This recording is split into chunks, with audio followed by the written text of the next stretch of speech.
this is Open Mic, and we are back here with you once more. Today I have two guests, but my program will be done in two separate segments. My first segment is with Mr. Dominic Fede, and my third and fourth segment will be with Mr. Guy Mears. I'm not going to waste much time. I'm going to get to the meat of the problem right away, or should I say, meat of the story right away. And that is, I wanted to ask Dominic a question. Dominic, I was listening to the news recently, and there seemed to be a lot of discrepancy going on between the figures which you gave on one of your shows, and it seems that the tourist board has taken umbrage to it. And there was even a rumor going around today that you actually mentioned to someone it was just politics. Can you highlight a bit on that, please? Certainly. Well, I mean, there shouldn't be rhetoric or there shouldn't be any discrepancy, because the Tourist Board's numbers are clear in its 2015 report on the state of the industry, which we have actually looked at, and we quoted the figures. So we said that according to the Tourist Board, they reported that the figures for 2015 show that the industry grew marginally by 2%. Now, that would be a slower growth rate than the previous year. The other thing that we said is that the Caribbean Tourism Organization, which is this report, actually published numbers. And the numbers showed that the Caribbean, for the first time, quite interestingly, had an enormous year, a magnificent year, where we saw that the Caribbean outpaced the rest of the world and was the fastest growing region. I mean, some of these statistics show that places like Aruba, for example, grew by 15%. Barbados grew by 15%. Belize grew by 6.2%. Cuba grew by 17.4%. Dominican Republic grew by 8.9%. Haiti grew by 10.9%. Trinidad and Tobago grew by 6.6%. So several countries there leading the pack and having magnificent growth figures. We were saying that this average, which the Caribbean Tourism Organization celebrated for 2015, showed that a 7% growth was very encouraging for the Caribbean. But St. Lucia underperformed.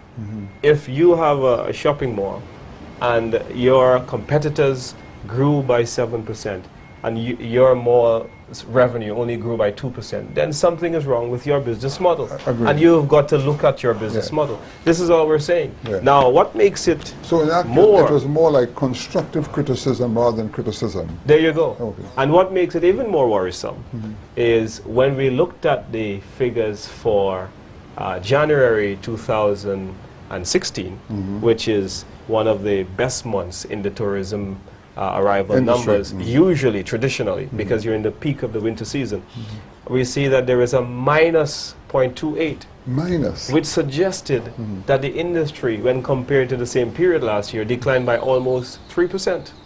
So after a moderate growth rate that is way below the Caribbean average, and now starting the winter with a minus 2.8%, we're saying, wow, what is happening? And then as well, what was concerning was the fact that the cruise numbers, so usually in these reports, you would get the stayover numbers, the hotel occupancy numbers, and you would have the cruise numbers. So we asked the question, why weren't the cruise numbers included in the report? But the cruise numbers were available for the SLTB's press conference yesterday, which I find to be quite amazing. So these are the questions that we're asking. Why weren't the cruise numbers published earlier? Why did we have to go and look for external sources to ask a question to get the numbers that we wanted?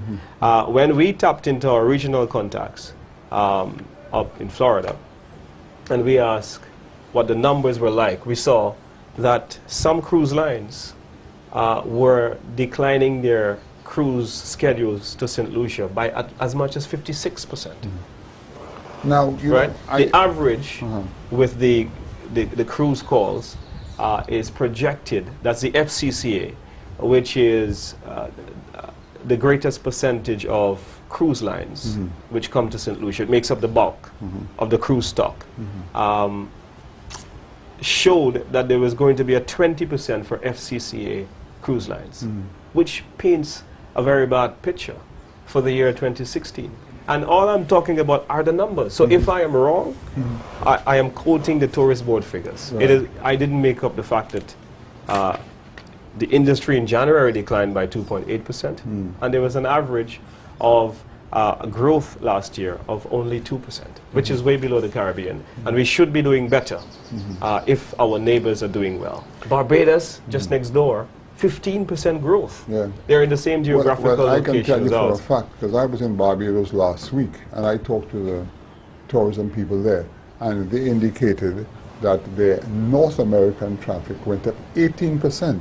And of course, you know why? Because Sandals seems to attract the North American business, whereas Barbados attracts the British business. So they got a double whammy there by getting from both sections, because they did. St. Lucia was ahead of Barbados when it came to North American business, and now I think I don't know if we're there yet, but it's really catching up with us. No, they definitely have momentum on the North American market. It's been boosted by additional airlift that has come into the country, new airlines like JetBlue and so on that have been driving the traffic. And a lot of people have looked at their model for development, and they are doing creative things. You would have witnessed that Barbados had a very creative and innovative concession regime, which have now implemented into law. So they now have a new Tourism Development Act. And this all came at a time when Barbados has been going through some economic woes. But they realized that they had to respond to this by coming up with something that is out of the box. And that approach did certainly help Barbados to spike and grow. And I think that their industry is poised to do even better. They've had double-digit numbers. I think this is the second time in about 3 years they've done so. Yeah. Well, you know, I did a little checking as to why the cruise ship business could be down. And I can't say it for a fact, but what I'm told is that when I get back to the old VAT story again, when the VAT was implemented or to be implemented on the tours, the Florida Cruise Lines objected to it, and it is said that they had a meeting with the Prime Minister, and the Prime Minister had already made the decision and indicated to the Florida Cruise Lines that the VAT money would be returned to them in a form of marketing. But apparently neither took place, and that made the organizers very angry. And I think St. Lucia is now paying the price for that anger. That's what I'm hearing. So I also talked to my family. I just was in Martinique last week, and they couldn't explain why, but the number of cruise ships going into Martinique now is unbelievable, because remember, Martinique was under a sort of a socialist regime by a man called Mr. What's his name now? Forgot his name. And they were not doing well at all. And we have since been able to change governments, so to speak, or administrations, and they now have a business administration in place who have got very, very aggressive. And they're bringing back the cruise ships to Martinique, and Martinique has welcomed the additional cruise ships. And also, we have the same thing happening in Grenada. A lot of the good ships are going to both Martinique and Grenada. I hate to think that it's all at the expense of St. Lucia, but we should indeed be very careful. Have you heard anything about that? Well, what has happened as well is that the cruise lines have been very concerned about the crime situation and the mounting levels of visitor harassment, which continues to afflict their guests coming to the destination. And I think that those discussions have been ongoing. And you know, I think that we can't trivialize that we have a problem with visitor harassment. We have to face it up front, and we have to deal with the realities and try to solve the problem. And you know, it's worrisome to me when I hear that, you know, the private sector has been clamoring for a special tourism unit in the police department, and they've been clamoring for a special security program in the to help to leverage the expertise of the private sector to bring about more collaboration and more expertise into the whole effort of fighting crime and against tourists. And it's a very sensitive thing. We see St. Lucia now showing up on some ratings whereby, you know, they are destinations that where they are ranked, and we are ranked as the top 10 in the top 10, and we're in the same sentence of people like Venezuela and Colombia as it relates to being one of the most unsafe ports of call to visit. But tell me something, Dominic. This sort of behavior that we're experiencing right now, is it because St. Lucians have got more aggressive, or is it the economy, or is it a combination? What's causing this? Because to me, I never heard of all that before. I mean, I just hear it on the news like everybody else, that they've been grabbing people's chains and pulling. I mean, look at what just happened at courts last week, you know, in high day time. This is very frightening. What is the reason for all of that? And what do you suggest? What are the areas can it be addressed? What can government do about it? Well, it's hard to pin it on any one thing, but certainly people are hopeless about this economic situation. Young people have found it very difficult to get jobs.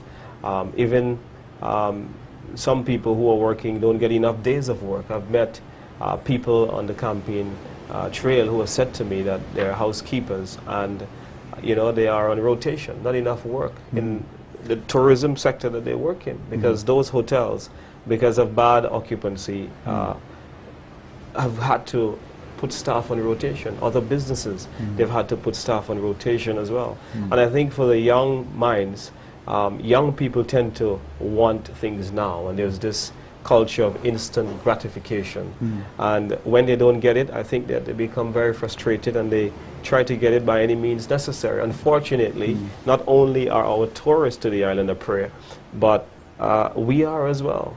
You know, there are increasing numbers of breaking and entering into cars and those types of things, and, you know, petty thieves and, you know, snatching and running in the city. You know, a friend of mine was just telling me, it was just last week, she was robbed in the high daylight of Castries, and, you know, they didn't go away with anything, but it's a horrendous situation when it happens to you, not just in terms of the danger, but psychologically it affects you as well. It makes you very unsafe makes you feel unsafe about going to beaches. I wouldn't go to a beach now. When I was younger, we frequented the beaches all the time at nights, and our parents didn't have to worry about where we are. So times have really changed, and they have changed for the worst. Yeah. And we've got to try and rebuild and retake this country, because at the end of the day, it's how the ordinary people feel. These numbers mean nothing. But once the taxi drivers are telling us that business is slow, once the vendors are telling you that the cruise ship passengers are coming and only window shopping and not buying, once, you know, the restaurants are telling you that business has slowed down, this is what it's about. But you are a sort of Minister of Tourism in waiting. Yes. Based on what you're seeing today, what is it if you got into power tomorrow, what kind of action would you take to remedy the situation? Well, we've got to, first of all, some of the things that the private sector is recommending, we have to move with haste. I think that the rate of implementation oftentimes is too slow for investment, for the implementation of security measures. They're extremely slow. We'd have to be more creative with airlift. We'd have to invest in marketing opportunities in emerging destinations like Brazil. We've been talking about that for a long time. We've got to look at raising revenue. We've got to consolidate and maximize the opportunities that come about in terms of the tourism sector and the revenue opportunity that it presents. Potential is just a word, but we've got to turn that potential into real dollars, into the farmers' pockets, into you know, craft vendors' pockets, into business programs that will position our people to be key players within the industry. When we return, we just come into the end of the first segment of our program. I want to just ask you, because I was at Huronora Airport and I asked a question. I noticed the American flight that comes in Trami is half the size of what it is before. It was 200 and something. Is that correct? Are you aware I'm of not that? quite sure of the seating capacity. Yeah, I think it's gone to one. I think, don't hold me to it, Yes. but 175. And to me, if we have one flight from Miami a day, and they have reduced it to one something, that sort of tells the story. But St. Lucia, this is Open Mic. We've just come to the end of the first segment of our program. We'll be right back.